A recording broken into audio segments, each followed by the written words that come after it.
Comfort is where great men go to die, and I'm not looking for comfort. I'm looking to maximize my potential. I'm looking to take advantage of all the resources and opportunity God's given me, and I feel like it would be a shame not just to me but my family if I'm not the one that changes everything for the rest of my family's lineage, you know, because there's always that one person.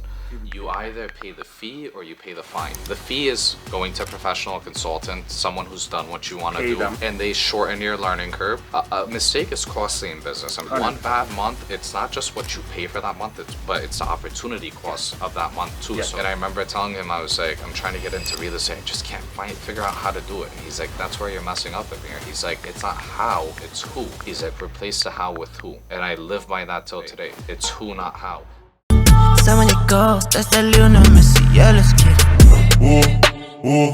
Look at me habibi. Dubai Jeep, let's get it. Look at me habibi. Dubai Jeep, let's get it. Bags expensive. Don't touch me. Back it up, back it up, back it up, back it up. No, I have to back it up, back it up, back it up, back it up.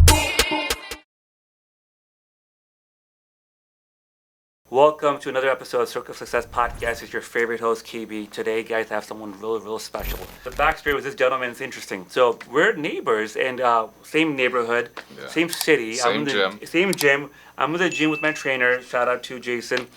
And I walked away to do something else. I come back, the Tricep pull, yeah, the extensions. And this Egyptian model there with big biceps. And I kind of tapped him like, hey, bro, I'm about to finish my set there. I'm kind of nervous. The guy's jacked. And surprisingly, he turns around. He goes, "Okay, bro, no problem." Yeah, we can share it. No That's problem. it.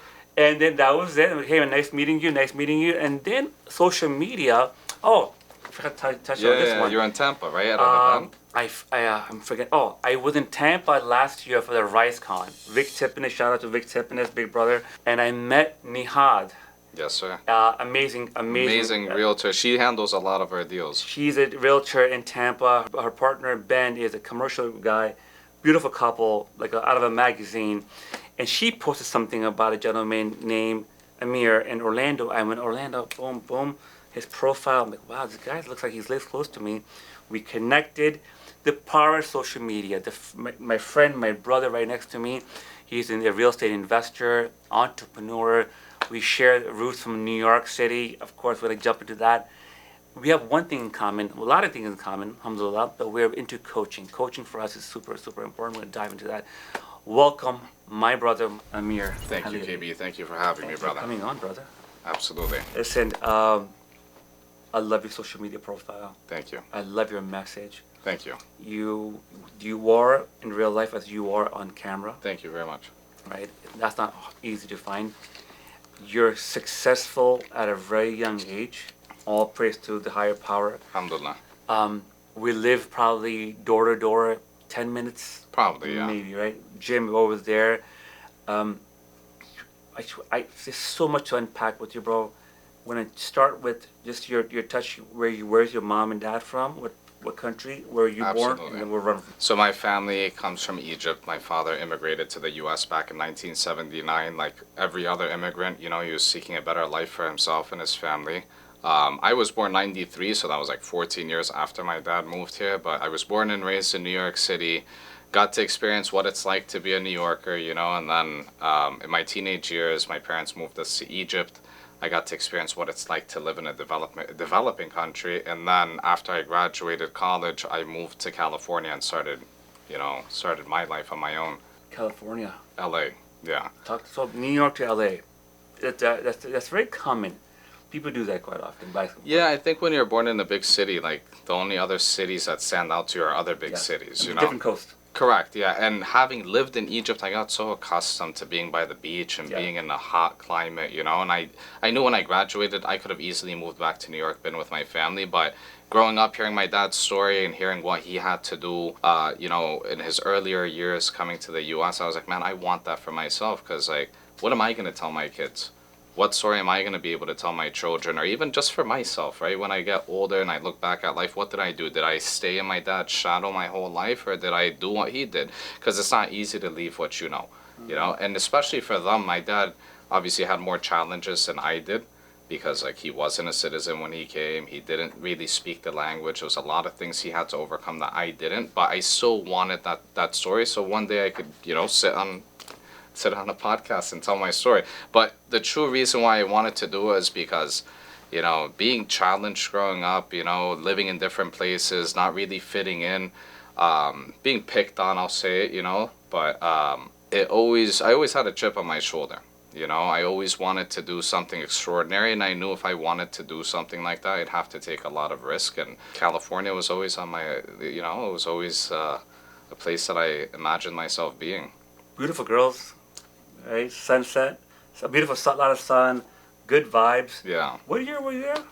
2016 is when I moved to California. Okay. So I moved to Cali, literally I had $900 in my pocket, bought a one-way ticket. How old were you? 22 at the time. So I was 22 years old, and it was supposed to be for like a month or two. I convinced my family. I was like, hey, I'm just going to go. I just graduated college. Let me go have some fun, you know. I'll be there for a month or two. And a month or two turned into 5 years, 2 businesses, and I ended up losing them because of COVID, and I relocated to Orlando, not knowing what Orlando had in store for me, but just knowing that if I took massive action, changed my environment, put myself in a position where my back's against the wall, that's all I need, you know? I trust myself. I know that God's got me as long as I do what's right. And, you know, within 6 months of moving to Orlando, I made $1 million in real estate, and I had never done real estate before, you know? So it's like, okay, cool.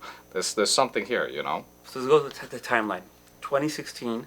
2016 to 2021 is the time I spent LA. in California, yeah. Los Between Angeles. LA and Orange County. So I started off in LA. I lived in San Fernando Valley, so I was in the valley, and then I moved down to OC. Now when I go back, I strictly go to OC. LA is a war zone. Yeah, LA, I haven't gone for a few years, but Skid Row and all those areas. Everywhere. It's not even just limited to Yeah. Skid Row. You know, there's a lot of crime, and that's typical whenever you're in a big city and there's 5-6 million people living in such close proximity to each other. Shit happens, you know, and yeah, but Orange County, I love it. oh, you can't. It doesn't get better. I haven't seen that show. I watch shows with my wife and stuff, TV shows. Beautiful, beautiful city. Okay, so 2016 to 2020, 21? 21, yes. Okay, so you were in California for COVID starts. Correct, yes. Oh. Yeah, and then COVID happened. I had 3 businesses at the Wow. time. I started off in insurance. Insurance business? Yeah, I had 2 Allstate insurance agencies, me and my brother. So we franchised, which it went well in the beginning. But when you franchise, you're not really a business owner the way that I want it to be. I don't have freedom of changing branding, pricing, anything really. You know, you can't change your product. Here's your menu. Here's Yeah, your branding. Just correct. Run with it, or do you leave? And it's good if you're someone who wants to take that. Who wants that? Who needs that? Yeah, you're an independent contractor at the end of the day, you know, but you're not really a business owner because you don't have full autonomy over your business. You know, you're limited to what you can do in terms of growth. When I started my first agency, I wasn't allowed to open another agency until I hit certain, you know, metrics, and I got certain licenses, and even then I had to go through an interview process, and I felt like I was putting my growth in someone else's hands, and that wasn't why I got into business to begin with. But on the same token, you can become profitable in 3 to 6 months in a franchise, you know? Whereas when I started my real estate business, there was no franchise, you know? So it took us a little bit longer to get profitable, to be profitable in our company. But once you become profitable, it's all yours, you know? You're not paying royalties, you're not paying franchise fees, you're not, you know? So, yeah. So the insurance company, you and Yeah. your brother, Correct. going good, decent to good. We're doing well, you know. Okay. I was 23 when I started the first office, 24 when we started the second office, and You sorry, let's park there right now. mhm. 22, 23, me in Miami. I moved from New York. I was wild. I had some issues. My mom got sick. I was numbing the Yeah. pain. I get it. People numb the pain different ways, right? Mhm. Lesson learned. Out there, don't numb your pain. Seek therapy. Seek God, whatever religion you believe in. Find God and do some spirituality. 22, 23, opening a business. You had to have some maturity. Yeah. Where'd you get that from? I went through a lot of adversity being young. Moving to Egypt was definitely a culture shock, you know, and I didn't really fit in there. And at times, I feel like I don't fit in here either because, like, I'm too American to be Egyptian, too Egyptian to be American. You know what I mean? have the But I'm same somewhere thing. in the middle, and I find people in the middle, and, like, we hit it off. But it's a lot of adversity when I was younger. there wasn't that much opportunity when I was in Egypt to really do anything, right? It's not like when you grow up here, you know, you can get a job at 16, you have options to do things, you can buy, like, money's scarce over there, especially when you're young. And I remember the entire time being there, I knew I had to finish my education. That was part of the agreement I had with my father. I had to get my college degree before I could venture off. And the entire time I just felt like, okay, I gotta freaking, I'm like, once I get back to the US, I have to make up for lost time. When I was 19, I was dating a girl, I got my heart broken like every 19, 20-year-old guy, right? And I was like, F this. I did what you did, you know, tried numbing the pain, but I was like, this isn't for me. You know, I don't drink, I don't smoke, I don't do any of that. But at the time, like, I was young. I did that for a while, and I was like, okay, the best revenge is becoming successful, right? So I started hitting the gym. I started reading, and I remember reading the book Rich Dad Poor Dad, Cashflow Quadrant. Love it. Have you read that one? Yes. The Cashflow Quadrant? Not the one. Rich Dad Poor Dad. I think. Yeah, I read all three of his books in that series, but the Cashflow Quadrant book, where he talks about the different ways people make money, you're either in the E quadrant, S quadrant, B quadrant, or I quadrant: employee, self-employed, business owner, and investor. Yes. Right? And I'm 19. I'd never worked a day in my life at that point. I was just a full-time student. I was like, holy shit, because now I'm like 2 years away from graduating. I'm like, okay, my mind's telling me to go be an employee. That's what I was told my entire All life. of us, right? Especially us Middle Eastern, Asian people. That's what you Yeah. do. Go to school, get an engineer, doctor. Correct. And- Find a safe job, Yes. you know, go work at a bank. I went to school for finance and business administration. So my path was going to be either become a banker and like get into the market or something. But I remember after reading that book, I was like, holy shit, there's different ways to make money. And I remember it highlighted the pros and cons of each of those quadrants. And I was like, there's no way I want to be an employee, you know? And I only held a job for a year. Like, I've only ever worked for someone for a year. And after that, I just learned some skills and started my own business. But the drive came from wanting to, number one, make my parents proud. That's big in our culture, right? You always want to make your parents proud because, like, the sacrifice they made for us. And the culture too, right? It's about our religion culture too. Absolutely. Yeah. You know, so there was that. And then, like I said, being in a position where your back is against the wall, I never wanted to call my parents and be like, hey, shit's tough out here, I want to come back. Like, that wasn't a conversation I was willing to have. I put up with a lot of shit, believe it or not. Like, when I moved to Cali, I worked at a liquor store just to get some money because I had $900 in my pocket. I worked at a gas station, which I got fired from. I got fired from it because I took a milk crate out the back and I sat down. The guy didn't want me to sit down, you know what I mean? There was no chair. I had to run the pumps. I had to stock the shelves. I had to clean the place. And I was like, for fucking $9 an hour? I'm like, but it was a blessing in disguise, even though at the time it didn't feel like that. I felt stranded when I got fired. I remember I was standing, I was in a place called Santa Clarita. I was only there for a month and I had never been to California before. I knew nobody. It was just me. My brother was living in Wisconsin at the time. And I remember I picked up the phone. I'm 22. I'm calling him. I'm like, bro, I don't know what to do. I'm crying on the phone. He's like, what do you mean you don't know what to do? Go get another job. I was like, oh shit, you're right. Why didn't that occur to me? And I remember when I read the book Rich Dad Poor Dad, he talks about if you want to become successful and rich, you have to learn sales and marketing. So I was like, okay. I started applying on Indeed. I interviewed at a lot of places, you know, a lot of them were commission only at the time. I just I didn't see the value fully of being commission only, nor was I in a position where I could sustain myself on commission. So I was like, cool, maybe later. I came across a job ad and I remember it stuck out to me because it said salary plus bonus plus commission. I was like, oh shoot, I can make money 3 different ways. So I can make money for my time being spent there. I could make money on bonuses for hitting certain targets, and I make commission the better I become. So I was in Santa Clarita. This job was 70 miles away in a place called Walnut, California.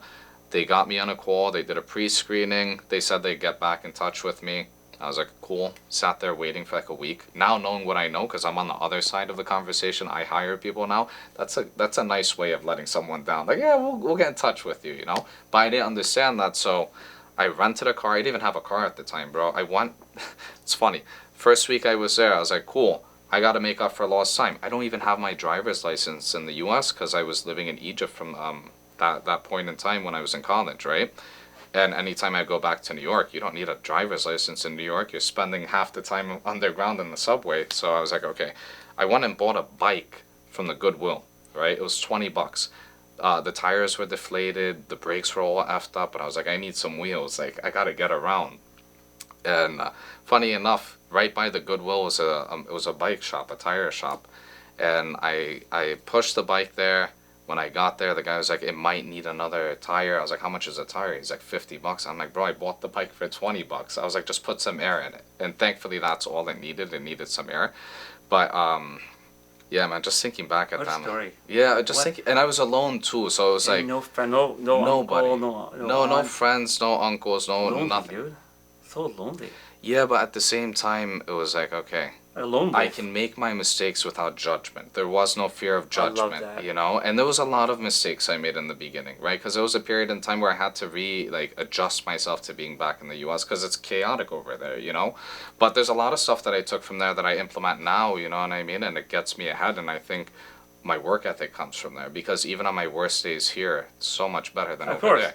In You know what I AC, mean? you know, driving a nice car, you know. You could be sitting on an air-conditioned bus, Yes. and that's a step up from like what life is like in in other Egypt places. or in Pakistan Or or anywhere. in Africa, right? And Anywhere. People don't realize how good we have it here. oh, no way. You know? 100%, And I 100%. don't think I would have had that insight had I not lived over there and spent time there and saw how people struggle, because the conversations that happen over there aren't like the conversations we had off camera, like, oh, I want to buy a Lambo, I want to do this, I want to go here. Oh, Get a are Rolex, you going? buy a Yeah, Rolex. are you going to a Lamborghini Yeah. event this Yeah, yeah. weekend? No, over there it's like, do you know what the price of bread is today? Do you know what the price of meat is? Do you know what the price of like that was a conversation that was happening around me everywhere. You know what I mean? That's what made news headlines, like, oh, bread is X amount now, eggs are, you know what This I mean? politician has ripped off this part of the country. Yeah, and I lived in Egypt during the revolution. There was a revolution back in 2011. 2011. It was the Arab Spring, so it was civil war. Like, it was insane, and I got to experience that too, which maybe I'll talk about later. But, Sure.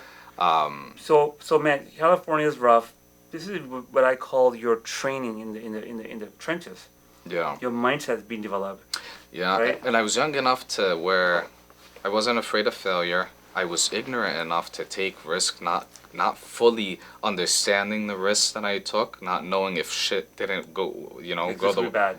Yeah, if shit went sideways, like, it would have been really, really bad, right? So, back to that job, it was at State Farm. I saw the headline. They interviewed me on the phone. I tried following up with them. I talked to the office manager. I was trying to get in touch with the agency owner, and she's like, "Oh, she's out of the office." That's code for like, stop calling us. Yes. You know what I mean? She doesn't want to talk I to get you. a phone call all the time in my Yeah. office. So I rented a car. I drove out there, and I remember I printed my resume and I walked in and I demanded an interview. And when I walked in, they had already hired for that role. But the fact that I walked in, right, the agency owner was willing to give me an interview, and I sat down with her. It was like a 20-minute conversation. She's like, when can you start? I was like, shit, I'll clock in right now. You know what I mean? I'm ready right now. She's like, come on Monday. So I had to figure out, okay, where am I going to stay? I went on Craigslist. I remember I rented a room in a house with 10 other people. It was a big house in Walnut, California on the golf course, and the guy had originally set up the house to be an assisted living, like a house, right? And he couldn't get the licenses or permits, so he was just renting rooms out on Craigslist. And I remember I rented a room that weekend. It was like $600 a month. I had $900. You know what I mean? So I was left with $300. And when you start a job, you don't get paid for 2 weeks, so I had to stretch that $300. And I even convinced what's it called, the landlord, to waive the deposit until I get paid, right? And it was only a $200 deposit, but I couldn't afford it at the time. So got that job. I remember thinking in the beginning, man, this is terrible. I'm calling people, they're hanging up. I'm expected to do this every single day. I suck. I'm stuttering. I can't overcome objection. But I was like, this is what Rich Dad said. You know, I want to say, I got to stick it out to see, you know, where it takes me. And I remember 2 months into it, I was like, I should probably go get a job at the bank. Bank of America's hiring. I think they're paying $14 an hour. I'm like, that's like $100 a day. That's good. My rent's $600. You do the math in your head. Like, Yeah, I'll I'm be doing the math. comfortable. I'm like, yeah. I'll be comfortable. Yeah, exactly. But you know That's the what's worst thing. crazy? The fact that I didn't have a car, I didn't have options to leave. And I felt like, obviously now, in hindsight, looking back at it, God wanted me to stay there. Because if I had a car and I had options to go interview at other places or work somewhere that's a little bit further, I would have probably taken it and quit sales and probably put that behind me. Maybe I would have revisited it, but it just like when you start any new job, right, and you gotta go through that phase of learning and sucking at something. For a lot of people, they don't want to suck at something, and usually that's the cost of admission. You're gonna suck. You're going to get embarrassed. You're going to say the wrong thing. You're going to stutter. You're going to mispronounce something. You know what I mean? And I stuck it out. I stayed there for six months. I got my PNC, property and casualty license, to sell auto insurance and fire policies. And then I was promised a raise by my boss once I got my, my license. And I never got that raise, right? And it was only $1. I was supposed to make $1 more, but I felt like I was robbed. I was like, you said I would get my raise if I got my license. And she was like, yeah, you got to complete your probation. I was like, I've been here for 3 months. She's like, no, your probation starts when you get your license. I'm like, okay, BS. So I remember I was like, okay, what did I do to get this job? I walked in, right? I printed my resume and I walked in. So I was like, okay, I'm going to do that again. And I made it a habit when I was younger. Just do what others aren't willing to do. And it's so simple. Just go. You already know they're hiring. You know, you see the job ad online, go walk in. I guarantee you can get an interview right then and there because you're willing to do that. You know, especially with small businesses. Maybe not bigger I businesses. do it all the time. I have a med spa, newer med spa. I have girls coming in, and 2 people that came in, girls, I hired them. Immediate. The fact that they came in. It bypasses all qualifications. They emailed it too. They called me too. I was like, I'm kind of busy, boom. And my office manager said he's busy right now. And they walked in, and they smile, and they show their resume. I say, office manager, you can interview her. And we took them. Yeah. So young individuals, high school, college, young people, 18, 19, 20, 21, 22, do what he says because you do what other people are not willing to do. Yeah. And you'll open more doors for you. And it's not hard to walk in. There's a saying that goes, what's easy to do is easy not to do, right? It's easy to walk in. It's easy, to drink a gallon of water, but most people won't do it. It's easy to go on a 30, 45-minute walk every day, but most people won't do it. And you'd be surprised at just those small things that you do that huge contribution overall. And if you continuously do it, it compounds. It compounds. So I got the job there. Was very upset that I didn't get the raise, and then I did the same thing. I walked into another agency and I negotiated $2 more. So now I'm up. I went from making $12 to $14. You couldn't tell me shit at that point, right? Because now I'm making 300 and something. Man. Yeah, bro. I'm like man. 22. I'm like, shit. I'm making $356 Top more. G. Yeah. I'm like, that's almost $5,000 more a year. Like, I can finally afford to move out of this freaking room that I'm renting. Like, that's where my mind was at the time. And funny enough, the job that I took, right, and I left State Farm, that place ended up going out of business a month after they hired me. So now I'm shit out of luck. I just left the job that I was at for 6 months that I was doing good at for this job, and they just shut down. And I remember thinking, I cried. I'm not gonna lie, I was young, and I was like, I can't fucking get ahead. I was like, I can't catch a break. And at this point, I don't want to call my brother again or call my parents. I don't want them to think anything's wrong. So I remember sitting on the sidewalk right outside the office, and I was thinking, I was like, what do I do? And I was like, do what you did before.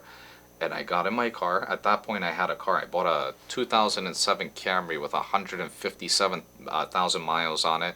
I remember buying it from a guy in an LA Fitness parking lot. I pulled up with $5,500. It was all the money I had. It took me 6 months to save it up. I remember at that point in time, my daily allowance for myself was $5. And that was a Taco Bell $5 box. That was enough food to get me through the entire day, right? Make sure you fill up your drink before you leave. But yeah, I saved up, bought the car, and I got in my car, and within 2 hours, I got another job, and I negotiated to $16 an hour. I was like, that's it. This is the play. I'm making $16 an hour, and I stayed at that job for about 3 months, and I was job hopping in the beginning because I was just chasing more money, but I was chasing growth more than anything, right? And I stayed there for a few months, and I was like, you know what, F this, I'm gonna go do it for myself. I started the franchise process with Allstate, and within 6 months I had my office. So it took me from landing in California February 28th, 2021 to January 1st, 2017. No, I'm sorry. I started August 1st, 2017. So that was a year and a half from having $900 in my pocket to having a full staff office in Anaheim, California.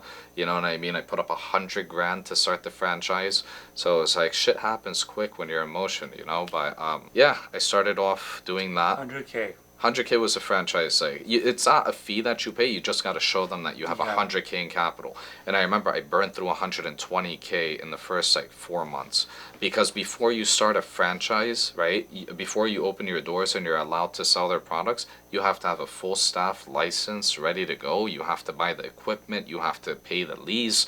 I had to build out the office to their branding. I had to do everything out of pocket, and it was.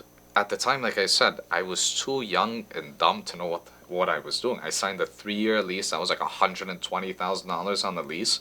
Knowing what I know now, I would have probably been a little bit more cautious. I wouldn't have hesitated, but I would have given it a second thought. But I was like, sure, I'll personally guarantee this. Not knowing that if I don't freaking make the payment, PG, personal guarantee. Yeah, and I did that, But I'm glad I did, because like I said, when your back's against the wall, if you're the type of person that can stick something out, you'll perform. And I still put myself in that position till today, because comfort is where great men go to die. And I'm not looking for comfort. I'm looking to maximize my potential. I'm looking to take advantage of all the resources and opportunity God's given me. And I feel like it would be a shame, not just to me, but my family, if I'm not the one that changes everything for the rest of my family's lineage, because there's always that one person, so. God, what a story.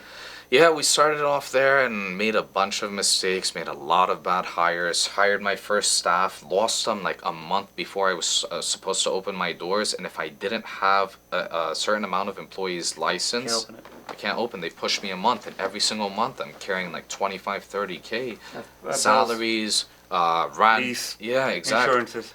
Yeah, so it's like, no, this has to happen. And to add to that, I had to be in Chicago for their onboarding process. I had to go up to Sacramento for 2 weeks. So I'm doing all this shit virtually. My brother's in Anaheim. He's holding it down for us, but we're not making money. We're just coming out of pocket.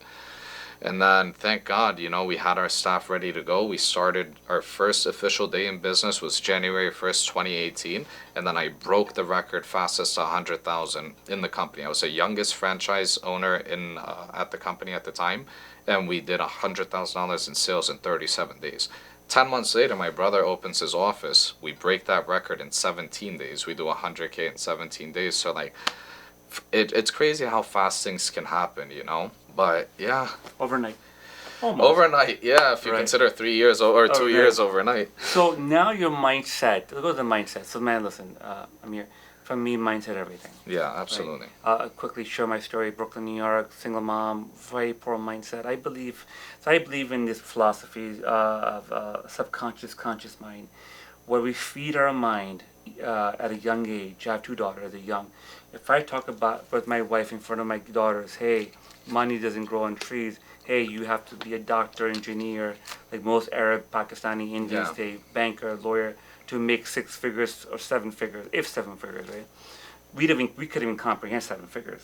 Where the type of class we both came from, right? Mm-hmm. Working class, right? I was working class, and if you have that seed in your mind, your habit will then be based on that. Absolutely. And your result, your current reality will be based on that. Absolutely. Your mindset, man, Egypt, living there, I guess it shaped it in a different way. Your beast mode, focus, strong. When you made that money, I guess for you, it showed you that it's possible. Insurance company, that chapter in Amir Helaly's life, it showed you what is possible. Absolutely. As a business owner. Was that about right? Absolutely. I remember at the time, I remember the first money I actually made from the insurance business. It took us 3 months to start pulling a profit. And I remember thinking, holy shoot, I made this off the efforts of others, because I had a team of 5 people, and I was like, I'm making X amount on this guy, X amount on that guy, X amount on this guy, and they're making money too, and I'm giving them opportunity win-win. and They're leads, you know what I mean, and training and support. But I remember thinking to myself at the time, I'm like, okay, this is how I can scale, and I can help train him, her, Correct. her. It's not like you're taking advantage. They're making money. Absolutely. They're getting ahead.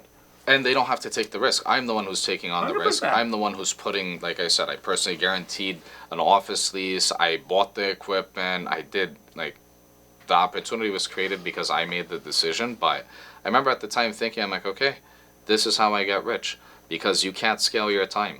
can't. Individually, you can't, No, but you right, can right. scale time through others, right? One of my boys was telling me about this book. I don't remember the name, but he told me there's 4 levers in life, right, to make money. You either leverage people's time, Yeah. you leverage your money, Yeah, I'm thinking about the book. Okay, go ahead. you leverage code, right? So automations, I have plenty of automations all day, every day through email, SMS, you know what I mean, for on our CRM business. system. Yeah, And the last one is leveraging media, which is what we're doing right now. When I was younger, I only leveraged 2 of the 4 levers, right? People's time and my money, because I was spending money on marketing, generating leads, you know, providing opportunity for my team. But now, like, at the level I'm at in business, I spend, I don't want to put a number on it, but we spend 6 figures plus every single year on social media, on, you know, Same- on code, same thing. systems, My- softwares. My med spa exactly the same. And sometimes people that don't have a business, they're like, what? They don't understand it, but that's like you have to do that. In today's, I don't think you Today's- can survive. I No. don't think you can survive because I think the consumers now and customers want to know who they're giving their money to, right? Like, it depends obviously on the industry. And with insurance, it was very important to be like the face of the agency because that's the whole model. But in real estate, not so much with what I'm doing unless you're an agent, but I can still leverage it for other parts of my business, like hiring and recruiting. Like my whole thing is creating content is I want to attract the best talent. I want people to see me for who I am, see my success, and people who want to be attracted to And that. come knock on your door and say, hey, Yeah. I want to work for And you. it's happened. And my best hires have always been through social media Social or my media, network. your branding. Yeah, because What we're doing here. it's different than when it's different between someone who's on Indeed just looking for a job and scrolling through pages, applying, clicking the button to send their resume, and someone who actually wants to work for you. You know, I hire, like you said, we have coaches. I have one coach, shout out to Gary Harper. He's changed the way that I do my business. In the past few months, I've leveled up as an operator. I've learned more working with him than I have, you know, running businesses for 7 years and even 4.5 years in business school. And I remember one of the first things he taught me is when you're looking to hire someone, you need to make sure that their head, heart, hands, and feet are in the business, right? The head is their behavioral profile, right? We use a lot of predictive index is our top behavioral assessment that we use to screen candidates. You want to make sure that they have because not every role requires a certain characteristic, but sales does, 100%. right? Being a salesperson, it's like you're either a salesperson or you're not. The heart is do they have a desire to do the job? Do they get an emotional paycheck from doing it? Is it something that, you know, brings some energy or does it deplete their energy?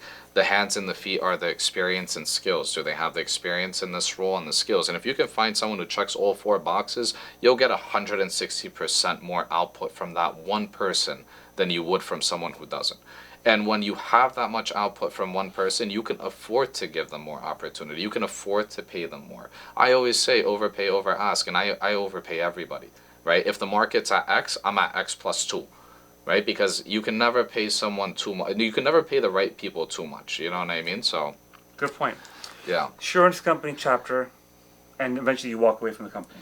Eventually I lose the business because during COVID, like, Did can't- California shut the doors? everything. I had 3 offices at the time. We had 2 insurance offices, and I was trying to get into real estate because I was making money. Retail, like brokerage, I or try- wholesale? So, good question. I started off looking into retail because, like, naturally that's what you think. You Okay, be a let me sell broker, some knock real on estate. some doors. and Yeah, right. commission. Get your real estate license. I can do this on the weekend. And I remember I went to one of my boys' offices. He has a brokerage in California.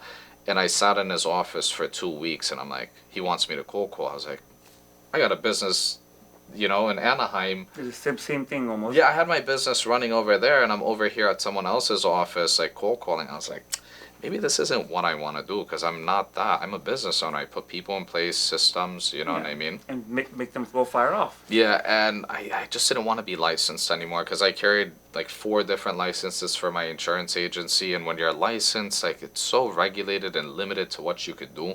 I was licensed with FINRA, right? So I had my 6 and 63. I was selling variable life insurance policies and like mutual funds and stuff. And when I got licensed, this is why I actually wanted to get out of insurance because when I got those 2 licenses, I had to fill fill out a U4 form, which is a disclosure form for all my stocks, everything I owned, any business I had, anything that I was doing outside of the company. And every single year I'd fill out an OBA, an outside business activity form. And I'm 24, 25 at the time. I'm like, these guys are just holding me down. I can't grow. I'm making all this money. I want to invest it somewhere. I'm like, if I do, I get in trouble. I'm like, then why am I even doing this? You know? And I remember falling into like a really bad depression, and people around me couldn't understand it because I'm 24. I have 2 businesses. I got 2 BMWs at the time. I'm living life. I'm in Cali. You know, most people would love to be in my position, but I was like, this isn't where I peak. I'm 24. You know? I remember calling my dad. I was in Atlanta at the airport, and I was heading back to California, and I'm like crying. I'm like, Baba, I don't know why I feel this way. You know, I just feel like I could be doing more. And being the, Middle Eastern dad, he's like, what do you mean, Ahmed Allah, be thankful for what you have, others don't, which is good advice. Which is good advice, yes. That's advice any parent would give, but at the time I just felt like it was too much of a price for me to pay, like giving up my ability to grow just to be in a comfortable position, And I was making multiple 6 figures at the time, no kids, no wife, no nothing, just, young, single, living in LA, like money wasn't an issue. Then I started venturing off into real estate. Like I said, I tried doing the retail route. I was going to get my license. I completed the credit hours. But Omar Helaly, he was my first mentor. And I got on What year? 2019. We started working together in May 2019. Omar Helaly, for those that don't know, he's been one of the inspiration behind this channel, The Passionate Few. I came across your buddy Omar after my stroke, looking for content for inspiration. Wow.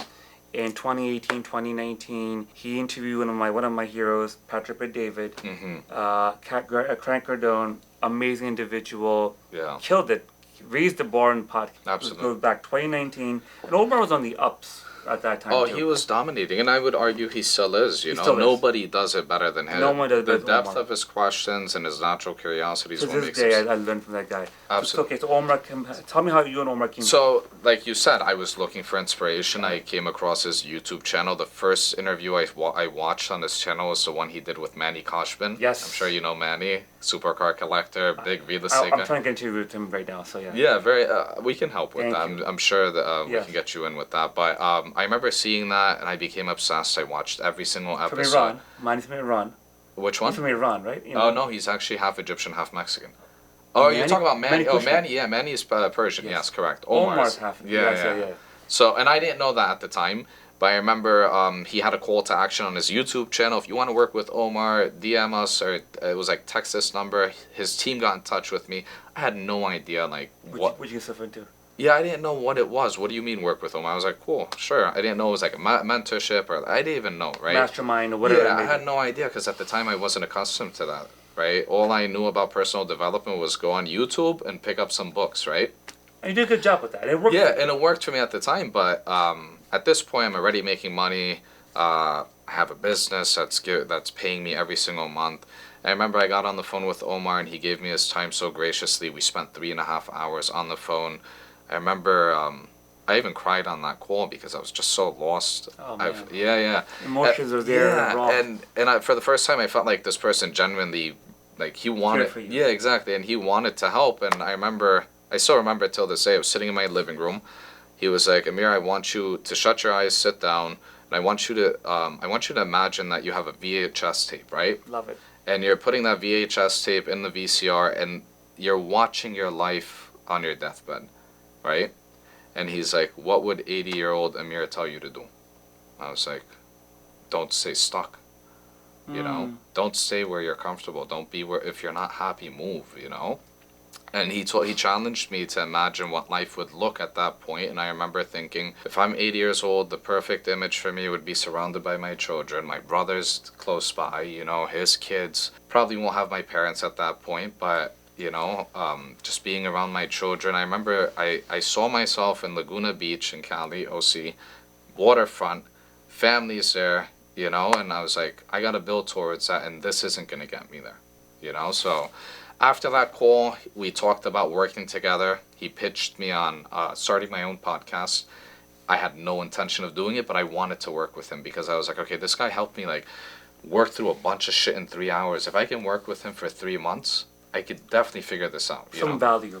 I'll get some Absolutely. great value to apply to my overall picture, your overall vision. Absolutely, and he's helped me even till today. We talk every single day. It's you know, amazing. every single day, and we've experienced amazing things together. He was at my house a couple months ago. You know, I was at his house a few months ago too. We become family. He's coming to visit me next month too. So, I remember at the time we started a podcast. He got me Sam Bakhtiar, God rest his soul. I don't know if you remember him. I'm very familiar with Sam Bakhtiar. Yeah, let him. Overnight. Yeah, pneumonia, Passed COVID. away. Yeah, and he was the Beautiful first person. wife, beautiful kids. Yeah, like picture perfect life. You did interview? Yeah, that was the first interview I did with him. He owned, shoot, was it the camp? I forget. It was a gym, yes, and it was like a $100 million franchise that he owned, him and his partners. Man. But I remember that was the first time I saw Omar at Sam's house, and we sat down. We had a podcast similar to this, and I remember Omar pushed me. He's like, "Hey, talk to Sam off camera. Tell him what you're going through. See if he can offer you some advice." And I went telling him my problems. Like, I have the worst problems in the world. Like, oh man, I can't seem to get ahead. I feel stuck. And he looked at me. He's like, "Brother, if I told you my problems, you wouldn't wish them on your worst enemy." He's like, "If you want better in life, trade your problems for bigger problems." I didn't understand that in that moment, but I reflected on it for weeks after, and I realized, yeah, you know what? That's all I've been doing. I traded one problem for the next.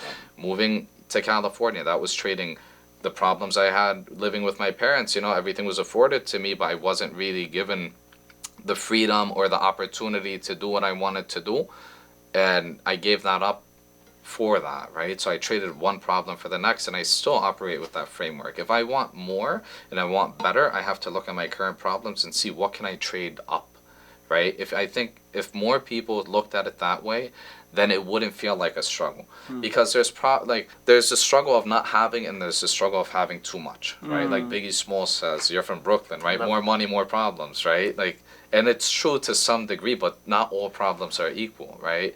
And now the way that I look at it is running a business, I have mad responsibility to my employees, to my customers, to my family, to my vendors, to my landlords. But those are good problems to have because they're at least pushing me in the right direction, you know? So, We call it rich people problem, guys. Yeah. That's what me the problem, rich people problems. you know, and What Lambo to take out this weekend, what Porsche. yeah, exactly. I'm You know, and you have, joking. I got problems. When you have a lot of cars, you always have a problem. You're always at a dealership getting something Always. done or maintenance or whatnot. So Omar introduced me to Sam, had that conversation with him, and then a few weeks later, Omar calls me. I'm in OC at the time in Anaheim. I had just gotten married. My wife was with me. My brother was like a few towns over. He was like 20, 30 minutes away. And Omar calls me. He's like, "Hey, can you be in San Diego in the next hour and a half?" Or like 2 hours. He gave me a 2-hour notice to be in San Diego. I was like, "Yeah, why?" He's like, "Dean Graziosi, I'm setting you up with him." Right? This is an insane story. OG. Oh, man. Go for it. And this guy Can't wait. changed my life, honest to God. And I remember at the time I was nervous. I was young and intimidated by these guys. And I remember Omar was like, "I need you to go pick up the camera guy and the audio guy, and they're like 30 minutes the opposite direction, but close to my brother." So I call my brother. I'm like, "Hey, we have to be in San Diego in 2 hours. I'm coming to pick you up." Picked him up, picked up the camera guy, picked up the audio guy. My wife was with me, and we're driving down to San Diego, right? And I remember the entire time, I'm like, man, I hope there's a traffic jam so I have a reason and a valid excuse not to be there. Because I'm like, I don't know. I'm telling you, I'm being honest with you. I was like, I hope I don't get there in time. I hope, because I didn't know what I was going to say to the guy. I'm not that great on camera. I'm not, at the time, at least. Maybe I'm a little bit better now, but at the time I sucked. And that, like I said, that's a cost of admission. Embarrassment, and you suck. I remember I couldn't even get past the intro. I'll show you videos. I still have them, but I did the interview. It was like 45 minutes long. We got there, obviously. And I had to finesse my way there because my YouTube channel had like 4 subscribers, and like it was me, my brother, my wife, and maybe my Love it. yeah. And I Love it. had to sell him on the fact, yeah, we're a sister podcast with a passionate few. My podcast is called Let's Get Real. It's Yeah, coming up. It's coming yeah, up. exactly. And he looked at me. I think at the time he could see through my bullshit, Yeah. but he had already committed. And we're at the JW Marriott in San Diego, looking over the bay. It was a picture perfect moment, right? We sat down, we had the conversation. I just did the interview so I could have some off-camera time. I enjoy off-camera time more than actually, Okay. like, yeah, because, like, there's a storyline with being on camera, but off-camera, it's where, like, the Raw. real conversations happen. It's organic. And I was vulnerable with him off-camera. I was like, hey, man, been trying to get into real estate, and if you guys know who Dean Graziosi is, he's a big time real estate guy. He's Tony Robbins' right hand man too. They do amazing masterminds together. If you don't know, look him up. And product launches too. So, but he started off. I know he had a mechanic shop, but he made his riches in real estate, right? And I remember telling him, I was like, I'm trying to get into real estate. I just can't find my way. I can't figure out how to do it. And he's like, that's where you're messing up, Amir. He's like, it's not how, it's who. He's like, replace the how with who. And I live by that till today. It's who, not how. Whenever I'm stuck, right? Or not even, I don't even have to be stuck. Whenever I have the desire to do something, I'm like, okay, who's the best at it? Who can do it for me? Right? Even with content, right? I'm not going to figure out how to put up these lights and set up the cameras and what's the best. Hey, Sarah, exactly, you know? Okay, cool. I'll be at the studio twice a month, you know what I mean? We'll record everything. If I have something cool going on, you'll help me. Like, it's always who, and it pays. It always pays you to pay a professional and work with the best. I'm jumping in with that. Yeah. I opened the Med Spa about 2 years ago. Almost we started the process 2 years ago. Before that, in real estate. I got into real estate, retail. I got my license, everything. And I had this thing, man, how am I going to sell homes? I have no idea. And I put it out there and I prayed to my higher power. And I got across this broker who said, hey, we have leads and mentorship. Amir, if I didn't get with that broker at that time, Robert Slack, I would not be where I am right now.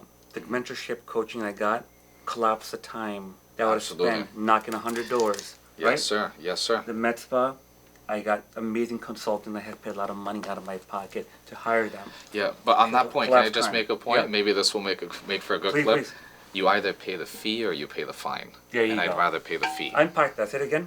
You either pay the fee or you pay the fine. The fee is going to a professional consultant, someone who's done what you want to do. Pay them their fee. Invest them. Correct. Invest in them. And they shorten your learning curve. A mistake is costly in business. I'm sure you know, right? 100%. One bad month, it's not just what you pay for that month, but it's the opportunity cost of that month too. Yes. So it's like, if I'm spending $100K a month and I don't even break even that month, you know, I'm not just out $100K. I'm out whatever else I could have made, you know? So that's the fee. The fine is making mistakes, right? Making mistakes in business, like I said, can be costly. Hiring the wrong people, using the wrong vendors for whatever line of business you're in. In my case, it would be leads or like systems. If I use the wrong lead source, that F's up my whole pipeline. Change everything. Correct, it F's up my whole pipeline. But if I'm in an environment surrounded by people or with mentors, I'm part of a lot of masterminds, but if I'm around the right people, then I get the right information. And the right information is priceless in business. And when you get it at the right time before everybody else, that's when you run it up.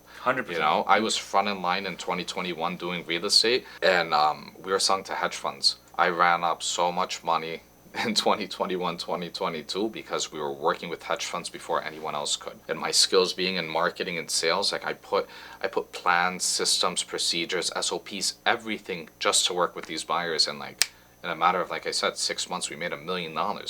So it was like insane, you know, insane growth. And that's amazing. Yeah, it was pretty. You know, like people say in real estate, retail real estate, oh, my broker, I want 100% commission. That's fine when you know what you're doing, but if you're brand new, my broker at that time was taking 50%, but he's giving me a lot of leads and mentorship. That 50% at that time hurts a little bit, but now looking back, it taught me so much more. Absolutely. I have a consultant right now, Dr. Patel. Shout out to Dr. Patel. A little clip for him with my Med Spa. I mean, he does this amazing training, sales training, SOPs, all that stuff, and I've been able to collapse the time. Correct. Coming back to you, Omar. You know, Omar, he's amazing what he does. So Dean was a big part of your thing. I would say Dean was a catalyst because that just reprogrammed me to think, okay, you're right. I'm trying to figure out how to do something that not the what, go for the who. Correct. It's not how, it's who. It's always who, right? Who do I get on my team? Who do I hire? Who do I ask the question to? Correct. To get from here to there. Because nothing that you and I want to do, I'm not going to say I'm a pioneer in any sense of the word. Maybe I innovate, but I'm not like an Elon Musk. I'm not trying to colonize Mars, but everything, the average person, I'm not saying we're average, but anything and everything that I want to do has already been done. 100%. Me and you both. Whatever it may be. You the know, business we're in. Correct. It's already been done, and it's already been done at the highest levels. And my thought process is, okay, how can I find the person who's doing what I want to do, and how can I make it worthwhile for them to teach me? Yes. right? A coffee dinner won't do Oh it. yeah, that's not gonna do it, bro. You gotta put up big bucks, and Yes. I'll do it happily. I spend over 6 figures every single year on consultants and Coaching, mentors. consulting. Yeah, and I'm part of a lot of Wow. masterminds. I was in Sarasota last week at a real estate I saw that. mastermind, and if I pick up one thing That's all you need. in business, that can translate into millions. 100%. Like if you know one Agree with market, one market where you can like double down on and like exploit that opportunity, that you can run up a bunch of money, So I agree, man. So, Yeah. okay, so Dean Graziosi helped you. After that, what happened in the book of Amir? So, like I said, I had hired Omar. Omar then, and then hired my second mentor, all in the span of like. One second. Omar was there to help you with the podcast. Yes, But and more mindset than anything. Mindset than I think anything else. Omar is, although I personally believe, and others do as well, that Omar is the best podcaster. But I think his real genius lies in his mindset, right? And that was foreign to me. I didn't grow up with the same program he did. I didn't grow up with the same exposures he did. But he like transferred that over to me at the time, and I remember I was like, okay, I've gotten so much results with Omar in a short amount of time.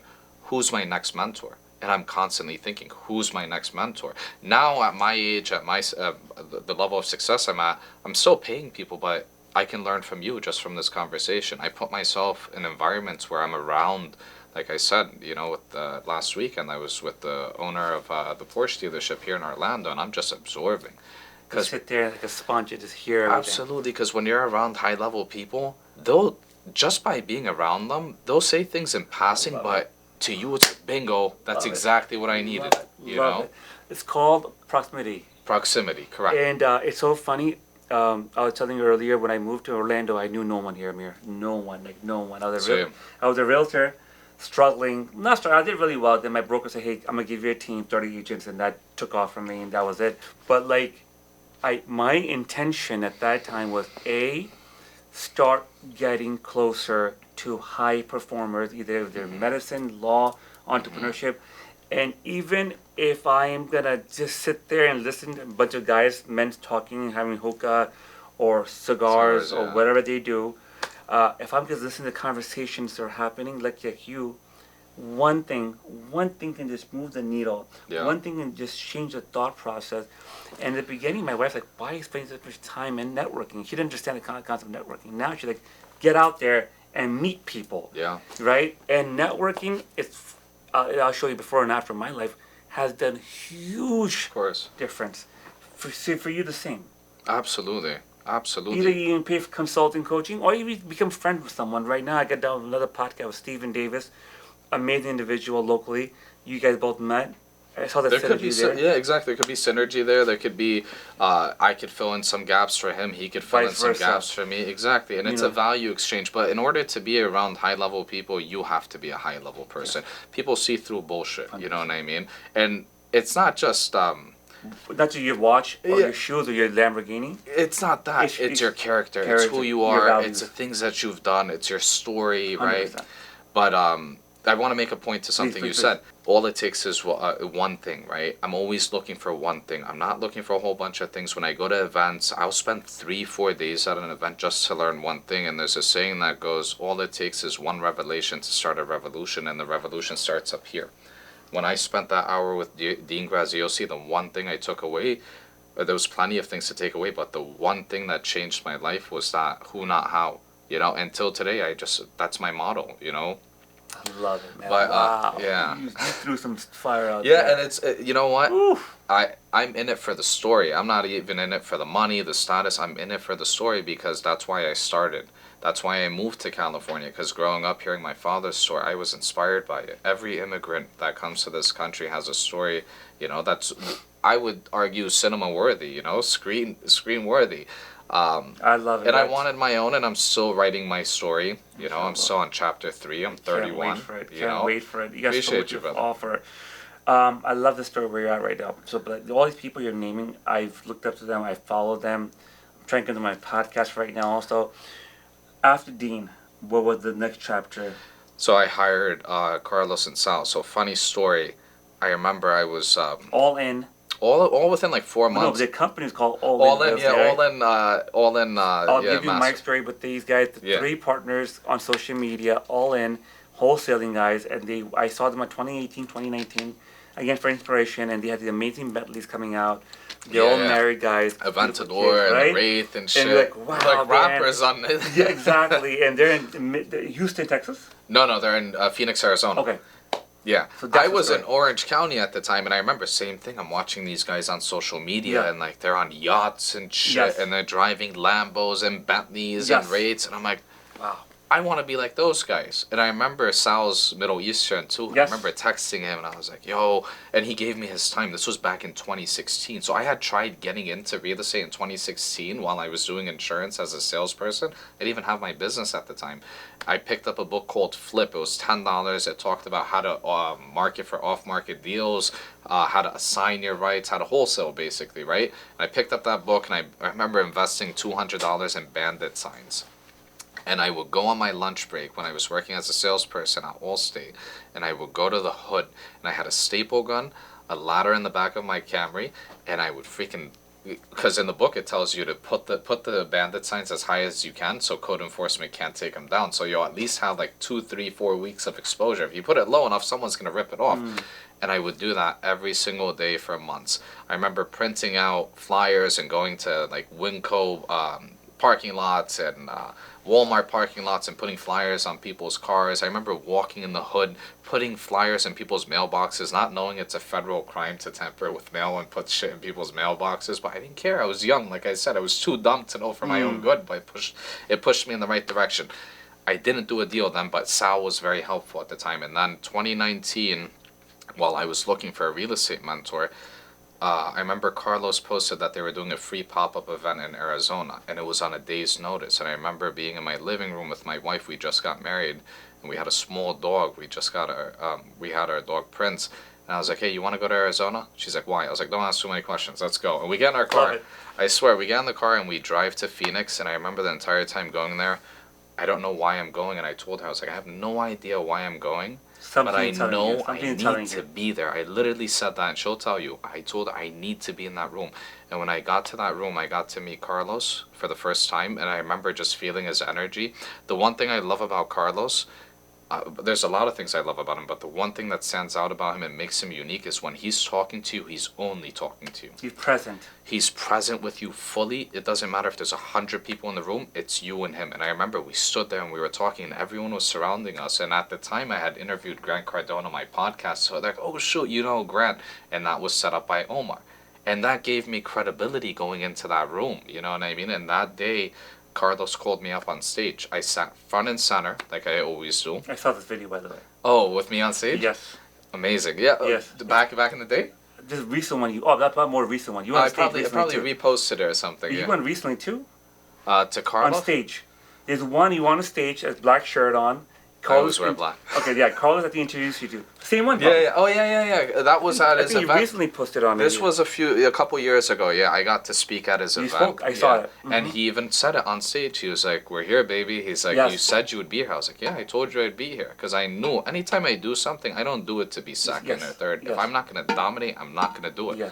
Because I'll beat myself up and bully myself into success, and that's just how I've always Yes. been. And I don't care love what that. people can argue that there's better ways and people need That's some people fun. need to do massages and sit in cold plunges. I just need to work. That's I just need to wake up every fucking morning and know Give me my that cell phone, laptop, yeah, and a know pen that and I got paper. people that are on payroll, know that I'm spending over 6 figures a month. That's all I need to know to get up and work. I don't care how I feel. Yeah. Because like I also recognize that if I put in the work now, then I get to enjoy life later. And that's a trade-off I'm willing to do, because the one thing I will not accept is my family to struggle. And I'm not going to put myself in a position where I'm fucking 56 years old and I have to, I don't have my health in my favor. I don't have, I missed out on shit in my life and I'm still sacrificing. I'm not doing that. You know, by the time I'm 40, the plan is, God willing, to be completely, financially free, exit my business, have a few $1 million in a portfolio that just... Inshallah. Inshallah. But then I drove out there. Carlos, From where? I went from Where were we living? Anaheim, California, Orange So County. how far the drive was that? It took us 9 hours. Oh wow, not that bad. Yeah, it's supposed to be a 6-hour drive, but I left at 4 o'clock during rush hour, and it took me 2.5 hours to get out of Cali.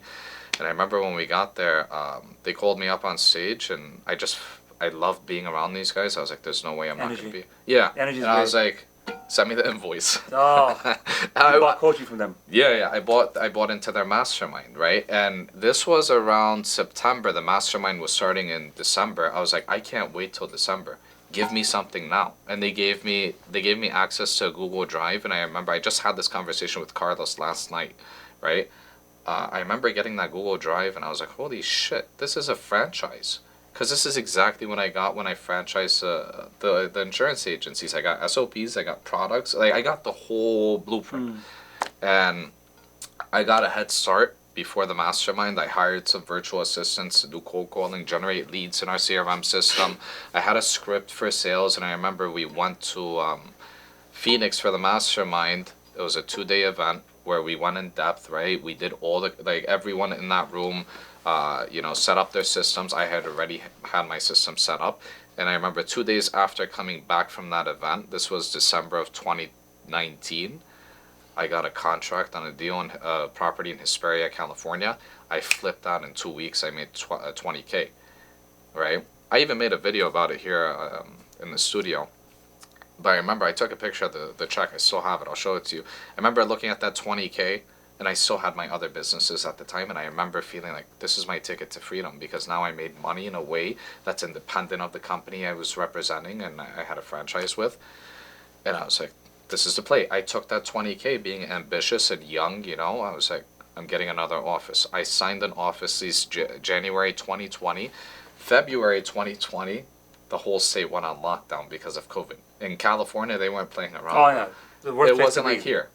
It Worst wasn't place like, to be. yeah. You were in Florida, so Yes, like, I loved it. yeah, it was probably like, Real estate boomed, everything going. Yeah. People are partying, South Florida. because restaurants everyone were was open. moving down here, Yeah. including myself. So I Yes. remember from 2020 to 2021, I'm struggling to open my doors. I can't pay my employees walked out on me because they could make more being on pandemic assistance, right? Stay And, home. yeah, and I couldn't even blame them. I'm like, I'm not gonna pay you what you're getting. People are making like $4 or $5 grand a month off of unemployment, and I was like, I'm not paying that. No way. And now I have a business with no employees and a book of business that I have to service. And I was like, that's it. You sold it? I sold it, but I sold it internally, and it was for pennies, bro. But at that point, I just needed to like Done. cut my losses. So you walked with a loss. Yeah, absolutely. You make your money every month as a revenue. Yeah, but the book of business was valued in the 7 figures. I sold it for less than 6 figures. Yeah, and so I didn't even recuperate my initial investment, but I needed to get out of it. And I remember thinking at the time, I was like, I wouldn't say I felt despair, but I felt like I was in that position again. I was like, what the fuck do I do? And then I was like, do what you did before. And guess what I did? My wife was pregnant at the time. She was 5 months pregnant with her first kid, her only kid. And I'm like feeling it because I don't get unemployment. I'm a business owner. I don't get pandemic assistance. I'm just living off my savings. 2022? 2020. 2021. 2021. COVID Oh, already no, started. 2020 and then into 2021 because I moved here 2021 in February. Okay. So 2021 area. That's it. Your wife's pregnant, 5 months. Okay, 2020, 2021. Yeah. COVID's in the midst of COVID. Yeah. Got it. You're in California. I'm in California. Yeah, and at that point, it just like, I got my ass kicked so many times. I needed something. I needed a new start, right? And I was like, what do I do? Where do I go? I knew that if I stayed in Cali, my expenses were high, obviously being in California, and I needed to give myself more time because even though I got my first deal in real estate, right? It was a struggle to get anything else after that, right? Because there was no buyers, the market was stagnant in California. I was like, I need to give myself more time to figure it out. And I looked at it. If I have enough savings for a year in California, I have enough savings for 2 years in Florida. And that's plenty of time to figure things out, right? I had never stepped a foot in Florida, bro. Never. I've never been here, right? But I did what I did before. Same thing when I moved to LA, I never stepped a foot in California. I bought a one-way ticket. That's it. Yeah. And I did that alone, but coming to Florida, I had my brother. I sent my wife to New Jersey to be with her family. She's pregnant, of course. I packed my whole life, put it on a freaking truck, right? I didn't drive it, of course. I shipped it over, but it took a month to ship because I was trying to be as economic as possible. We do that with Arabs, with Pakistani, Yeah. with Asian. Yeah, and plus at Save the it on time, dollar. like, there's no income. So you have to like, get the extra. you have to be do very, yeah. you have to be very, very Frugal. like resourceful, frugal, and it took a month for my shit to make it to Florida because they had to consolidate Yeah, the of course, load of and then course. like ship it over. Signed the lease when I was over there, moved out here, Had my dog. I remember it's funny. It was me, my brother, and like 4 suitcases and our dog. And I was like, shit, we're back to square one. You worth anything at this time? Did I work? Were you worth anything at this time? I had some savings. Saving, yeah, okay. a few $100,000. You have a house? You had any personal houses? Nothing. No assets. at No that time. assets, bro. 2021, you had no assets? No. And business that failed? Just a business. That was my primary asset. That was valued in the 7 figures. And that was my biggest loss. I lost that business at 26. So, it was my first 7-figure loss. 2025 in 4 years. Yeah. Alhamdulillah, bro. Alhamdulillah, yeah. What a story. Alhamdulillah. But even in the past 4 years, it's been up and down in real estate. When interest rates went up, bro, it was like a massive rug pull. You go from making a few $100,000 a month to barely being able to break even, and and not knowing what to do.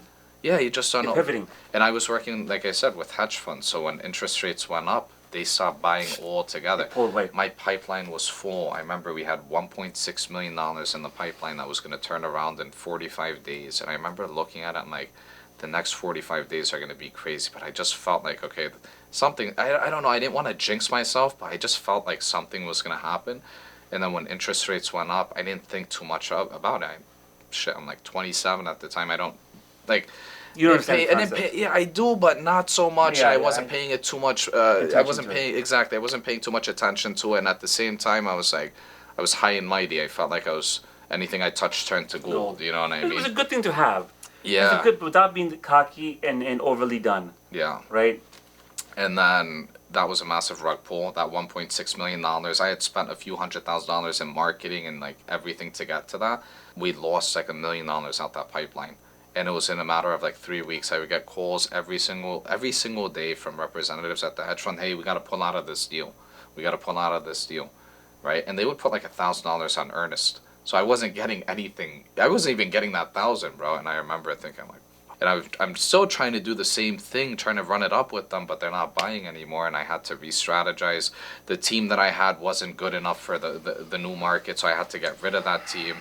And then to make matters worse, my dad was diagnosed with cancer. And that was a big like slap to the face, bro, because I remember in that moment, I had money, but you would trade all the money and everything that you have just to like not hear that diagnosis. Then I went through a very tough time with that, my dad going through his treatment and doctor appointments, and I was like, F the business, this is more important right now. I didn't pay it any mind. And that's when I got closer to God, honestly, and because when you go through shit like that and when everything piles up on you, you have nowhere to turn but God, and what's funny was I started becoming more religious before that. It's almost as if I felt it, you know what I mean, or God was guiding me. I started going to Friday prayer, which I never did, I didn't grow up religious like that.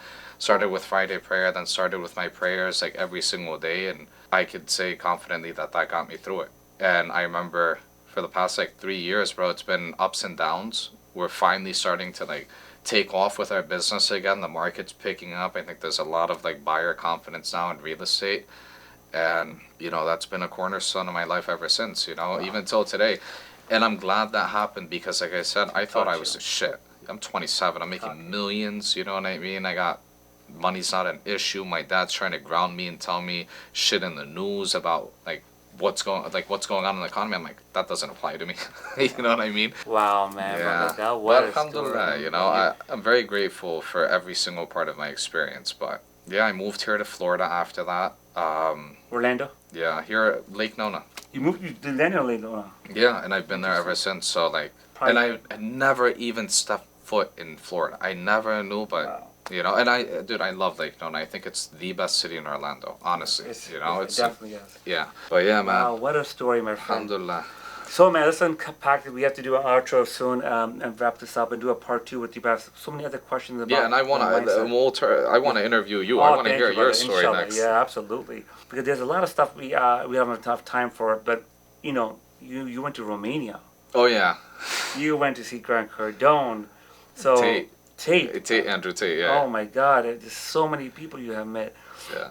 Brother, I came across this philosophy. It's a very controversial philosophy. It's called law of attraction.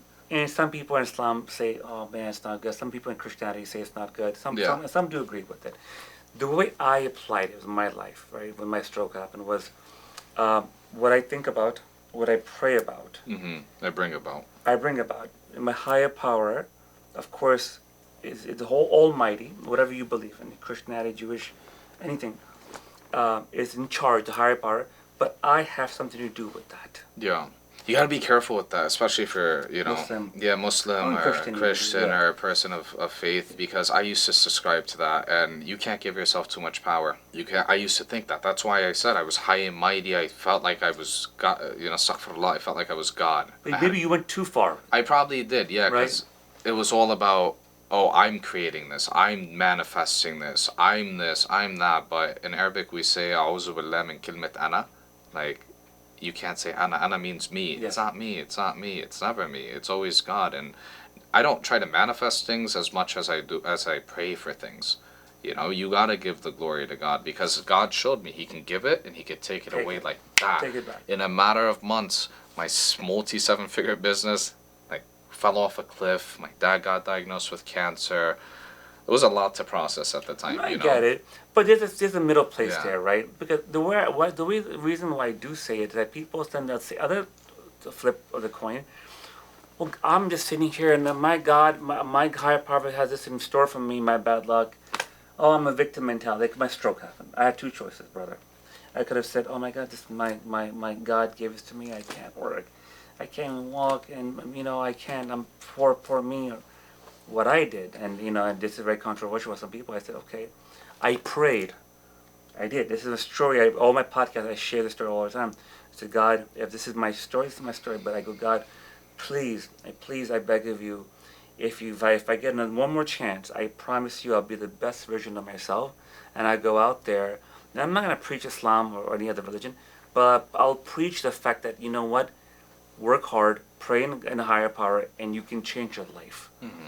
God heard that prayer of mine, and I'm here. From my whatever success I've gotten and failures, I have some part to do with it. Yeah. Bad decision making, being lazy, being cocky.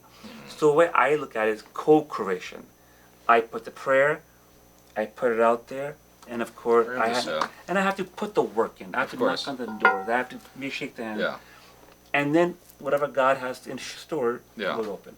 Right? Yeah, no, I agree with that. It's just the co-creation part that it conflicts with my personal beliefs right now, because now I approach things from the sense of, am I worthy of receiving it? Have I proved to God that I'm worthy of it? And I just had this conversation. Remember, I texted you. I was like, I'm in the parking lot. I was talking to my sales director, and I was telling him, I was like, we're vessels for God to use for others, right? That's my other philosophy. I'm a medium between God's blessings and the others, because when you're a father and you have a child, that child can't eat, that child can't dress, that child can't sleep.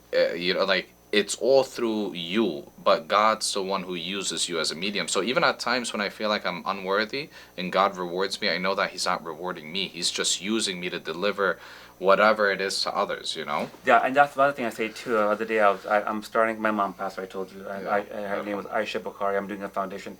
And I told my wife, listen, I'm a vessel, like exactly your words.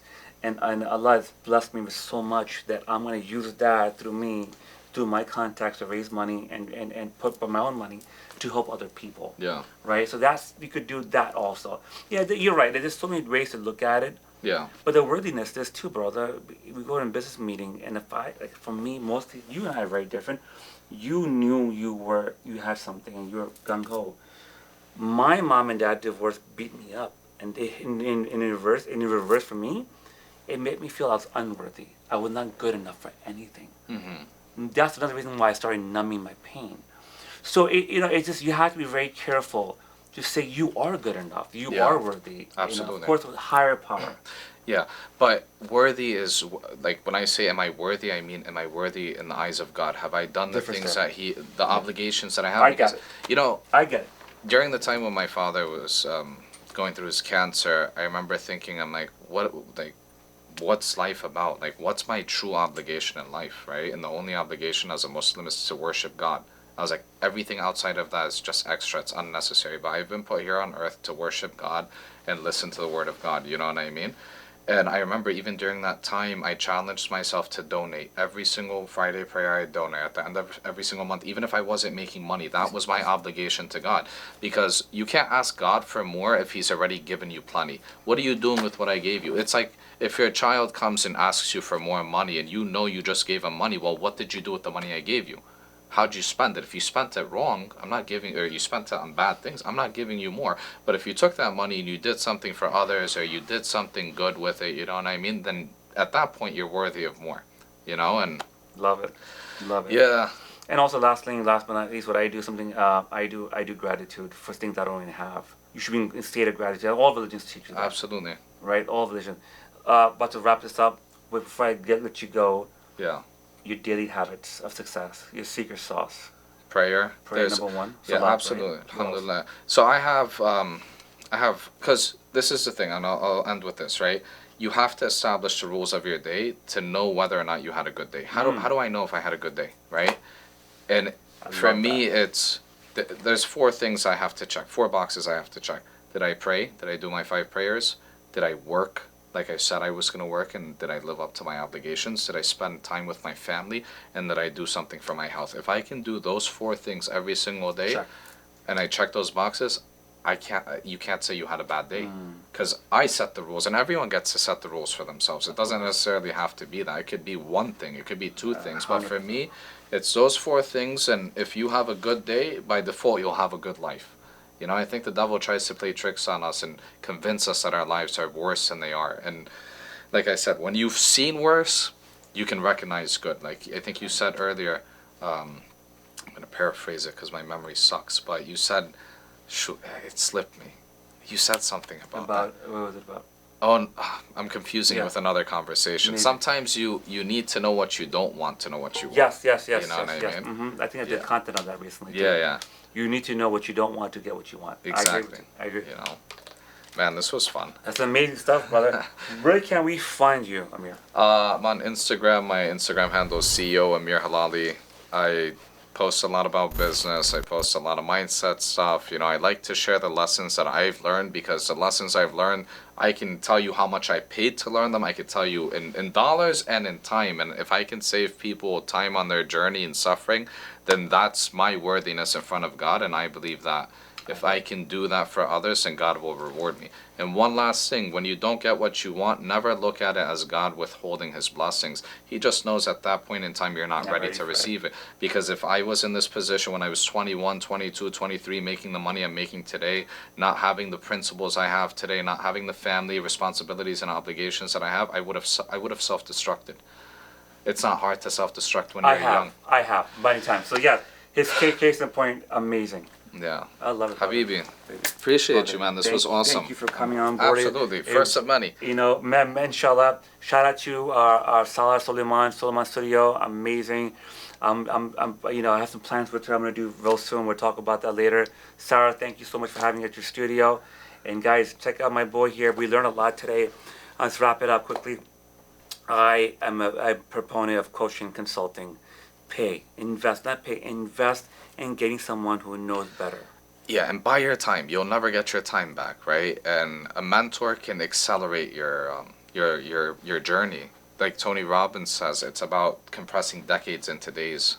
You know, this conversation right here, I've basically compressed a whole decade of my life and tried sharing as much of the lessons I've learned.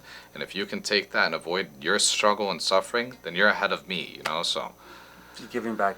Absolutely. Guys, stay tuned. This episode will be released real soon. Love you guys. Take care.